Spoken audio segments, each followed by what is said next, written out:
Your drive will never run out. You deserve monthly retirement income that does the same. In over 100 years, TIAA has never missed a payment. Guaranteed monthly income for life. Learn more at TIAA.org/neverrunout. Annuities issued by Teachers Insurance and Annuity Association of America, New York, New York. Guarantees subject to its claims paying ability. Support for this podcast comes from AbbVie. Can't get to the bottom of your stomach issues? Having symptoms like diarrhea, gas, bloating, stomach pain, oily stool, or unexplained weight loss? It might not be your stomach. It could be your pancreas. It could be exocrine pancreatic insufficiency, or EPI. It's a treatable condition where your body can't break down the food you eat. If uncovering the cause of your stomach issues has been challenging, talk to your doctor or visit identifyepi.com, because even just one symptom could mean EPI. Ladies, gentlemen, geeks of all ages, you are now entering BJ Shea's Geek Nation. Welcome. Yes, welcome to BJ Shea's Geek Nation. I am the Reverend in Fuego. Across from me is Vicky Barcelona. Hi. The show's namesake, BJ Shea, is on assignment, but running the boards is Joey Dees. Hello. On today's show, we will talk with Gareth von Kallenbach about Star Wars and giant movie monsters. We will also talk about the couple episodes of Falcon and Winter Soldier, as well as my first impressions of the first episode of Invincible, and of course the Geek Sheet with Vicky B. Vicky, how can people get a hold of us? Get a hold of us via our website, bjgeeknation.com. Discover blogs, podcasts, and more. Or just, look for us on Facebook, Twitter, Instagram, YouTube, radio.com, and iTunes. BJ Shea's Geek Nation, BJ Geek Nation, both work. Yep, exactly. You can do a search on all of that. But check out the Facebook page. Give a like, because Vicky posts a ton of stuff on there. A lot of stuff that we just can't get to on the podcast. Mm-hmm. A lot of memes. Also a lot of things that will bring up interesting conversations as well. So get there, like us, and then comment and, have some fun. Be geeky. First off, let's get with our good friend, Mr. Gareth von Kallenbach over at Skewed and Reviewed, because we need some television and some movie news. Gareth von Kallenbach joins us from Skewed and Reviewed. That is sknr.net. And I know that we've heard a lot about the Star Wars universe expanding, the galaxy far, far away getting some new programming, and some of that is animated, and they did just drop a trailer for The Bad Batch, didn't they? Yeah, and what was really interesting about this is I think it came along perhaps sooner than people expected, which to me shows that perhaps this thing has been in development a lot longer than people thought, and kudos for them for being able to keep this under wraps, because with the pandemic and everything going on, we know a lot of people are working from home, and we only heard about these things a few months ago, and of course this is the whole wave. We knew there was more Star Wars content coming, but when it was revealed the amount that is coming to Disney Plus, and then they basically said, oh yeah, this is coming in May, on May the 4th, no less. It was like, wow. And then they dropped 70-minute opening episode and then weekly episodes thereafter. And of course, you hear stories about the grand scheme at Disney Plus is that they want to have either a Marvel or Star Wars piece of content new each week going forward. Wow. And, with all of the live action and animated shows for both franchises in the works, it's an ambitious plan, and it'll be really interesting to see what they do with that. Yes, and if for those who don't know, first you said The Bad Batch is going to have a 70-minute starting episode, which is fantastic. May the 4th be with you. But if people don't necessarily know what The Bad Batch is, it's essentially kind of like a mercenary group of like ex-clones, right? Correct. And what was really interesting in the trailer is in the recent episodes of the Clone Wars, the unfinished, unreleased ones that they did finish up and then put on Disney Plus, they introduced them, and they were a batch of clones that didn't quite take. There was irregularities in them, in that they were not so subservient, not so submissive. They got the job done. They weren't so defective like the poor one that aged in, out of order and was assigned a cleaning crew. These guys were still efficient. The whole idea behind them was, could they be controlled? They're more specialist, but they're essentially kind of like the old commando movies of old, Force 10 from Navarone and stuff, that where you had the prisoners and the undesirable elements put on the mission. There you have it. And what really caught my attention from the trailers is it seems to imply that a lot of this show will take place after Order 66. So the whole, so they didn't have the chips in their head, or maybe the chips didn't work due to their irregularities, and now they're like this rogue element operating in the days of the Empire coming to power, the Jedi being eliminated, and I thought that is really appealing to me because we don't know about that. All we know about is that it happened, and that 20 years later, the original film starts. I mean, sure, we had Rogue One, which was essentially a week or two before, but now we get a really good look at what happened after Revenge of the Sith as the Empire was taking power, and I think just the storytelling possibilities are endless there. Absolutely, and it's always interesting when you look at the entire gamut of the 9 movies that are out there, the main movies, because that is the Skywalker saga. This is about a certain family and how they interact with stuff, but you're going to see the galaxy far, far away in such a grander scope, especially when it's not dealing with the Skywalkers. And you talked about, Clone Wars and and Rebels being, kind of filling that gap between the movies a lot of the times, and you get some of that, but again, this is now in between episodes 3 and 4 of the movies, which, other than the comic books, hasn't been explored. And even with the comic books, it's still about the Skywalker saga. I love the fact that we're going to get to see characters that are dealing with what's happening, but aren't a part of that legacy. Exactly. And of course, the door is wide open. We've already seen Tarkin in the trailer. Vader is going to be a possibility. The Emperor is going to be in the possibility. Who knows? Are they going to throw in Chewbacca? Are they going to throw in Yoda and Obi-Wan, who, let's be honest, are still around at this time? There's, all sorts of politicians. The Senate hasn't been dissolved yet. Jar Jar Binks. I mean, I know that won't be a popular choice, but that is a possibility. And, of course, Bail Organa, and on and on and on. And so that's what's really, really interesting, that they're going to be able to mix in new characters as well as old ones and develop the universe even further. Exactly. A lot of fun with all of that. Now, moving from a galaxy far, far away to an alternate universe where giant monsters are going to beat the crap out of each other. Kong vs. Godzilla dropped on HBO Max on Wednesday, and it's a movie that is out, obviously, right now in homes, but also it did a simultaneous release in theaters as well. And so while this is exciting on the aspect of you get to see, Kong and Godzilla duke it out, but a lot of people are going to be choosing to go check this out in the theaters as well. Exactly. And that is a really interesting case study because it opened overseas in select markets a few days before it opened in the United States.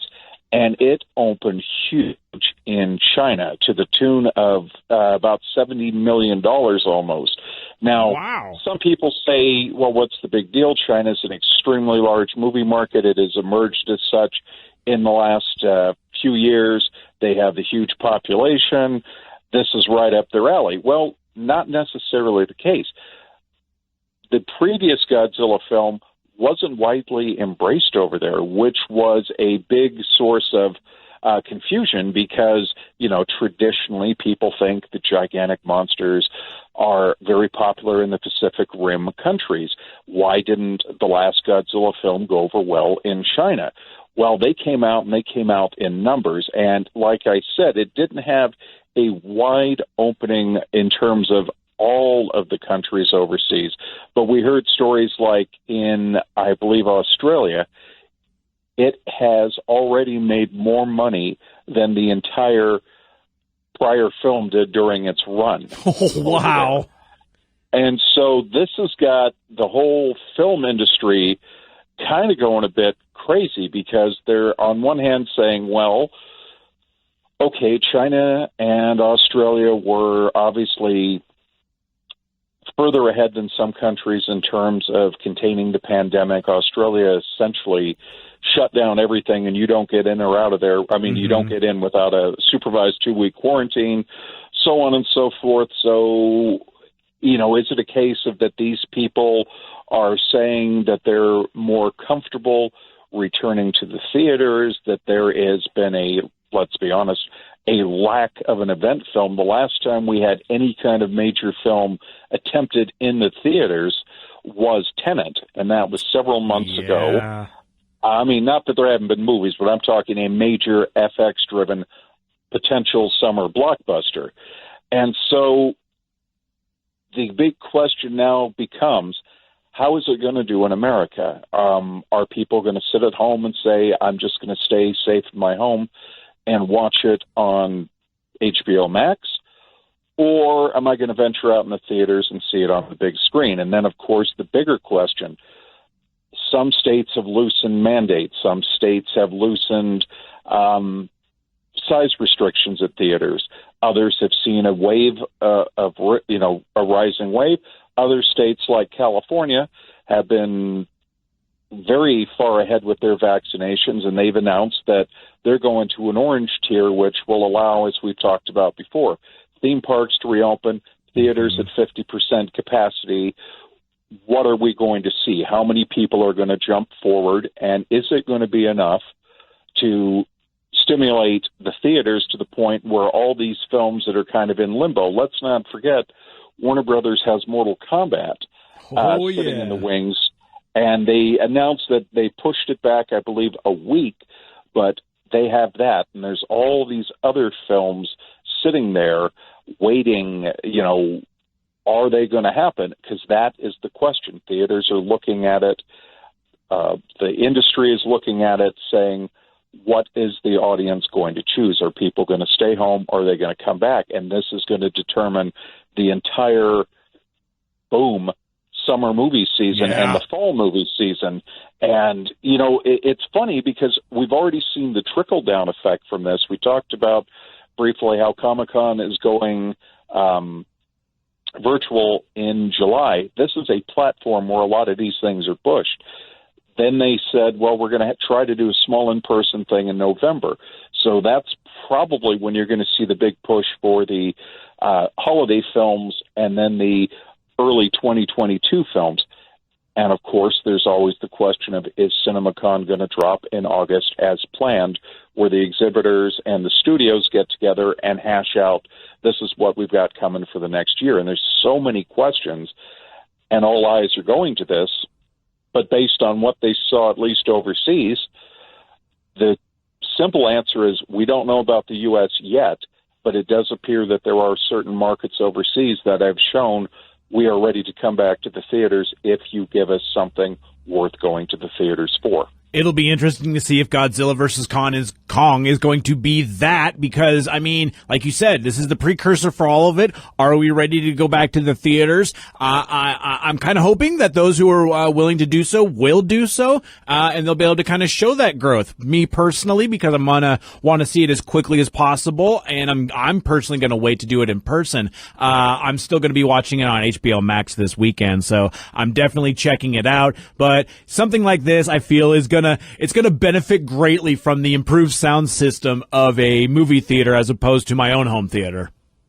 Exactly. And another thing that I think is a really important key to all of this, and I know it's not so much for the general public, but I am kind of looking at it going, when are the studios going to start bringing back in-person press screenings? We've only had some very sporadic ones. Most of the time when they do offer it, it's, we're going to send you a link, you can stream it, and can't write your review for this time. We knew that there had been some, I don't like to use the term cherry-picked, but for the lack of better words, that's what it was, where they didn't open it up to the full press, but certain outlets were given the opportunity to see it ahead of time. So that's kind of what we're waiting for. And I think, are we going to see the press screenings where they bring in the general public? Probably not just yet, but are we going to start to see more and more where they say, we're going to show it in a theater for the press? I think when that happens for the big films, that to me will be a big sign as well, because that's when the studios are saying, we're going to start putting money behind the promotion of these films to rent out theaters, to show it to you versus just sending out a link. And I think that will be a big key that they're ready to start resuming business as normal. And I really do miss the communal aspect of being able to watch a movie with a lot of people and having that shared experience. So the sooner the better on that, obviously keeping everyone safe. Thank you so much, Gareth. Again, Gareth von Kallenbach from Skewed and Reviewed. You can find out movies, TV, comic books, toys, all the geeky tech stuff. All that information is at sknr.net. Thank you, Gareth. Support for this podcast comes from Outriders, a new RPG shooter from People Can Fly, the studio behind Bulletstorm and Painkiller. Immerse yourself in a compelling sci-fi storyline amid a dark, hostile planet. Play alone or co-op with a team as a fallen pioneer from a forgotten past, reborn with devastating abilities. Dive into battles with a customizable character based on your unique approach to combat and a mix of gunplay and powers. Play Outriders on Xbox One, Xbox Series X, PlayStation 4 and 5, PC, Google Stadia, and NVIDIA GeForce Now. Support for this podcast comes from the HP OfficeJet Pro. By now, as a small business owner, you have mastered the multi-person video conference, accessing the cloud. You even found the perfect laptop stand. But your printer still runs out of ink at the worst possible times. Introducing HP Instant Ink. From now on, ink will be delivered whenever your printer is low, right to your door, recycling and shipping included. There is no contract, no annual fee, and you can change plans or cancel at any time. With a subscription of less than $5 a month, you can print 100 full-color pages. To begin, just download the HP Smart app to your phone. Not only can you manage your HP Instant Ink account, the app also allows you to scan, save, print, and share from virtually anywhere. Running out of ink is for amateurs. Welcome to Printing Reinvented. Discover more about the HP OfficeJet Pro and HP Instant Ink today at hp.com/OfficeJetPro. Anytime. Take care. Thank you, Gareth. And on Monday's episode, I'll talk a little bit more about how I feel about Godzilla vs. Kong. We just kind of strayed a little bit when we were talking, and it really kind of deal more with going back to the theaters to see a movie. Eventually, I think I will go to those once I get the vaccine and do all that stuff. And I really want to get back into the theaters and have that shared experience. But staying at home also means watching television, and that also means watching Falcon and the Winter Soldier. We're on to the second episode, which is the Star-Spangled Man, and Joe has not seen the second episode yet. I'm a bad dork. I didn't do it. It's fine, because I'll be perfectly honest, it's since it's a weekly show, catching up is going to be very easy because you can just get it on Disney Plus. But also, they're kind of slow rolling some stuff. So at this point in time, the second episode, like I said, the Star-Spangled Man, at the end of the first episode, you get to see the first shot of the quote-unquote new Captain America. And that kind of expands a little bit more into what's going on with that. So you get to get a little bit of his history and kind of understand where he's coming from. They try to humanize him a little bit, but I felt that it doesn't really matter for Bucky and Sam when it gets down to it. On top of the fact, like, you can be humanized. He is still a human. Mm-hmm. However, he's still a man, too. So he is very much like, hey, I'm in charge now. It's me. Exactly. I think he's starting to let it get to his head a little bit. Mm-hmm. Exactly. So I don't know anything about the comic. Is this following some sort of storyline that we know about? Yes. Okay. Yeah. So what it looks like is that this was an actual guy who took over for Steve Rogers when Steve Rogers gave up the mantle. I think at that point maybe went as Nomad. And I know there's a lot of nerds out there who can correct me when it comes down to it. But yeah, so this is an actual character in the comic books. And I think they tackled that same comic, and I'm basing this off of the TikToker we talked about last week, straw_hat_goofy, mm-hmm. who talks about the comic book was dealing with a lot of the race issues, that people weren't ready for the Black Captain America and were kind of fighting with that. But he did also point out that the gentleman that we saw, I think he was in the first one, I don't know if he was in the second one, the soldier, Torres. Oh, yeah. He ends up eventually becoming the Falcon.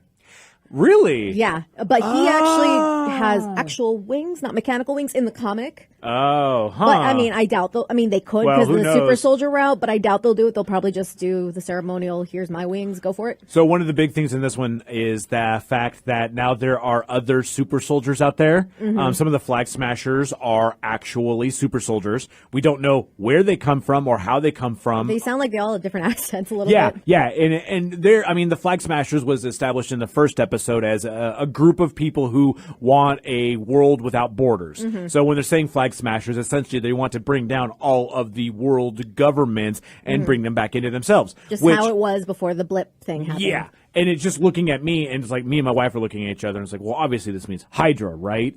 And we're not there yet because we don't know if they're Hydra or anything. But they are both Bucky and Sam are going to go meet up with an old friend of theirs. I mean that in the loosest terms of ever, Mr. Zemo, which was he was in Age of Ultron and Winter Soldier, right? I don't know if he was in Winter Soldier. Did Winter Soldier come out before or after? I think it was Civil War, I think. Yeah. I think it was Civil War because he was had all the effects happen to him. I think a lot of this stuff happened because of what happened in Age of Ultron. Yeah. Because I think he lost his family in Age of Ultron because of that whole thing.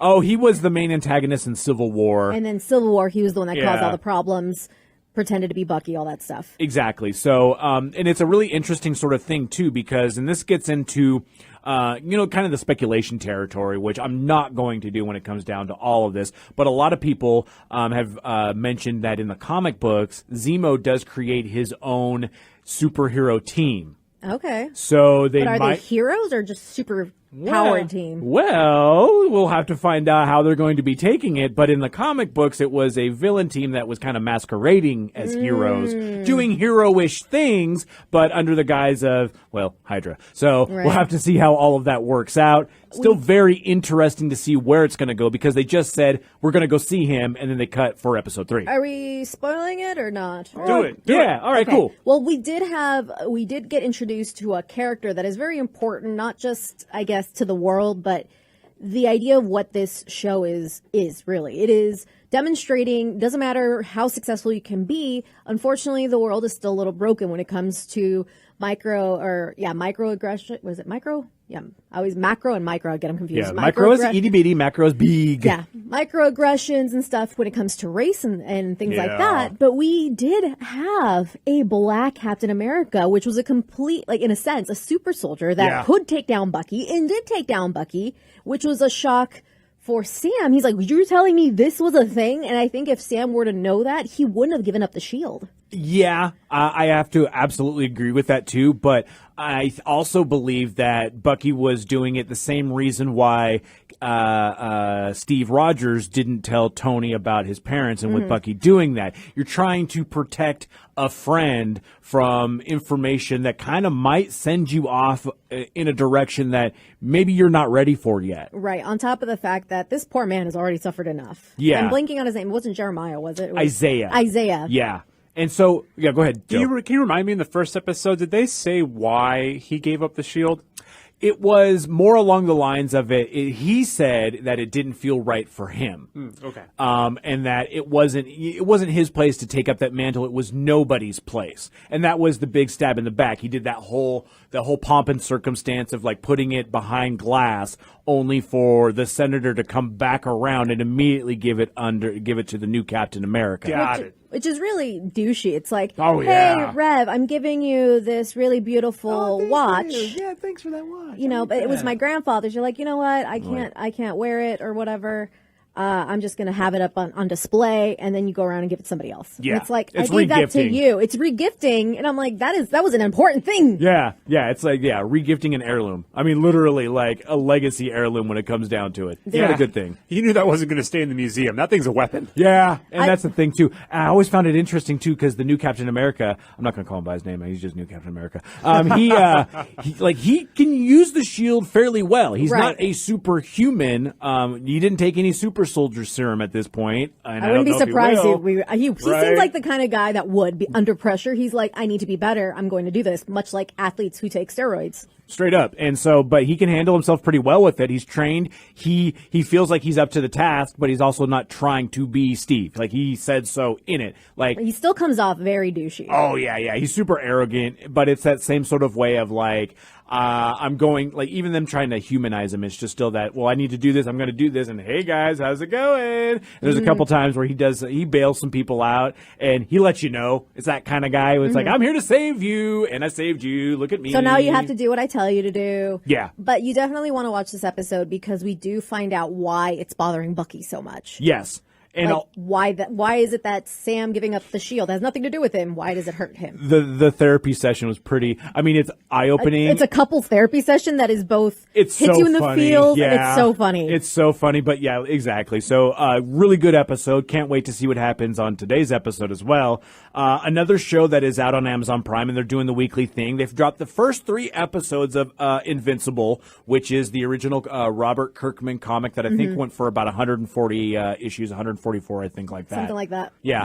I have only managed to watch the first episode, and holy crap. So, starts off, okay, it's like, I don't know, like a 30-minute episode, and I'm like, all right, this is fine, this is cool. And then they not only did a quote-unquote post-credit scene, but they did basically a post-credit episode. So the first episode, like the whole thing of it, you're going, it's like, you know, like I said, like 30 minutes or so, and it's finding out about this kid who's now getting his superpowers because his dad is essentially Superman. They call him Omni-Man, and he comes from another planet far, far away. And then he ends up shacking with a lady. They get married, have a kid. Kid is half and half of this alien race and of human. And then once he gets to be turned 17, he gets powers. Hooray! Now it's an adventure of all that. Cut, goes to black. And then they start another episode. Huh? Not really, because it was still the same episode. And it goes completely dog nuts. Like... It was one of those things where I did not expect this to happen. And even looking at, I had to look online because Geek put a really good article about this because there is a twist in the first episode. And like I said, it's an adaptation of Robert Kirkman's comic. And this twist does happen in the comic book, but it's a little bit later. It doesn't happen until I think like issue 7 or so. So it's still kind of early on, but not that early on. And they just pulled it right now in the first episode, and they kind of wanted to do that to put the show what the stakes are for this, and it's a hook that got me. I still haven't watched the other 2 episodes that are out, and I think now there are 3 episodes out because it drops on Friday on Amazon Prime, but it does have me hooked.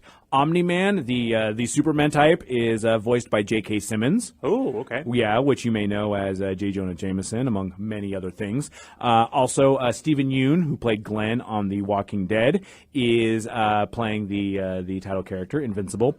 And so it's a lot of fun, and I'm really kind of seeing where it's going. It is animated, but it is for mature audiences. Especially... once you get past the first part. There's some F-bombs, but suddenly it gets very, very, very graphically violent. I'm talking like Game of Thrones, like the Viper versus the Mountain fight. Oh, so people are going to get decapitated.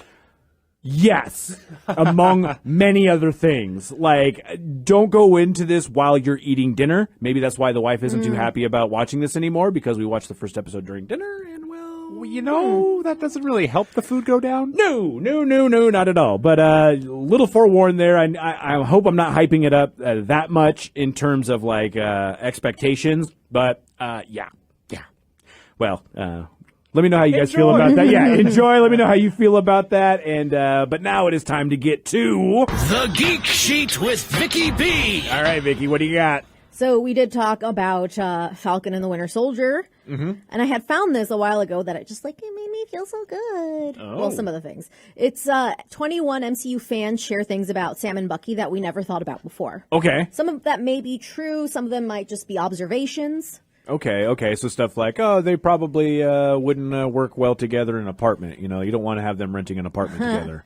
Well, like, for example, the reason why we think that Falcon or Sam was given the shield, if you go back to Captain America, the first Avenger, There's a part where the professor says, not a perfect soldier, but a good man. And at the end of Avengers Endgame, he says, you're a good man, Sam. So it kind of brings it around. It's a lot more subtle than the whole Iron Man, I Am Iron Man bookend that was there, because that was totally in your face. But that's a good one, too. And then somebody points out Sam's call to action. It's like, you ever think about how Sam was just a normal dude going about his business, and now he's a fugitive fighting a purple space alien, all because he asked some smartass about his bed. Honestly, get you a ride or die friend like Sam Wilson. So going back to the whole fight scene in Civil War. Okay. When he basically shoots out Rodney, but he's trying to save him. It says, while Tony reacted by blasting Sam, Rodney never expressed any feelings towards anybody and was the only one looking for Sam in his dying moment. Oh, damn.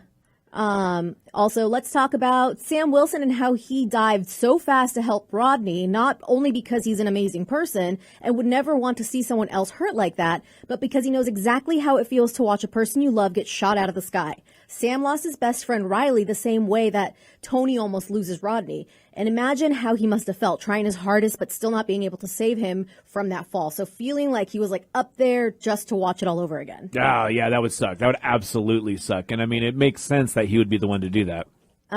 Also in that same movie, in the Civil War, when we got Spider-Man, there is a moment where Spider-Man is going to go kick Falcon or Sam, and Bucky stands in the way, basically shields him with his body. And somebody points out, can we talk about this for a second? Bucky literally runs and shields Sam. Even after his own hate for him, he shields him with his own body because he knows how much Sam means to Steve and how bummed he'd be if he got hurt. So don't try to tell me that Bucky Barnes is anything less than a precious cinnamon roll, because I will fight you. A precious cinnamon roll. I think that was also my favorite part of the post. Maybe a troubled cinnamon roll, but yeah. So, I mean, not wrong. Still precious, right? Yeah. What do you guys think of these so far? I like them. Like, do you guys feel like there's any truth to them, or do you just consider them fan theory at this point? I mean, they're not really necessarily going down the fan route, but you were just talking about like observations. And I feel that that's like kind of like that good point when it comes down to it. Like a lot of the times when you see these secondary characters, you don't get to spend a whole lot of time with them. They don't get fleshed out as much as like a Steve Rogers would. So it's really nice to actually have people paying more attention to the older stuff now that we have the newer stuff. Yeah, this is like a good feeling assumption, you know? Like you're filling in the blanks, but it's not in like a speculative way. It's more of like, this is kind of a cool connection. Yeah, it seems like along the same lines as like an observation. I feel like, maybe they wouldn't want to have an apartment together, but I feel that if like Sam needed Bucky to pick up his laundry, he'd do it a little begrudgingly maybe, but he would still, pick up the dry cleaning or go to the laundromat for him. This next one is more or less related to a comic series. I don't know which comic run, but it says, if the Winter Soldier was responsible for the Kennedy assassination and Magneto tried to stop the Kennedy assassination, then that must mean somehow Magneto lost a fight to a guy with an entire arm made of metal. Maybe that just didn't, come into the equation. Maybe he didn't see him. Maybe it's a whole thing. I haven't read the comic series, so I don't know whether it was just an oversight. Because like the Master of Magnetism has done things as crazy as ripping the adamantium out of Wolverine. So that's a big thing. So somebody points out, rewatching The Winter Soldier, love these little details that reveal a lot about Sam. So if you look at his house, he's got a bowl just full of corks, but there is a wine rack filled with wine. There's wine bottles, but there is only one actual glass of wine. Is it just a giant glass of wine? Like, how many, It's just one glass, so he's drinking it all by himself, because it's only one. It's like the people that only have one plate. Right. Oh, and if he's got all those wine corks, too. He likes his wine. Yeah. One more, Vic. All right. Oh. Excuse me. The part where Captain America says to Bucky, like, when they were fighting, he was a fugitive. He's like, come on, man. It's like, I love the moment, like, they've been back together in their right minds for, 5 minutes since 1945, and the dynamic's already coming back. Steve's like, come on, man. Gosh sakes, try harder. And Bucky's face is like, shut up, Rogers. Don't start with me. I was fine, but no, you showed up to bring a fight with you. Why am I not surprised? Let's all get friends like that. Yeah, right, exactly. And I know as of now, episode 3, A Falcon and the Winter Soldier is out. We'll talk about that one next week. And until next next time, guys, stay nerdy.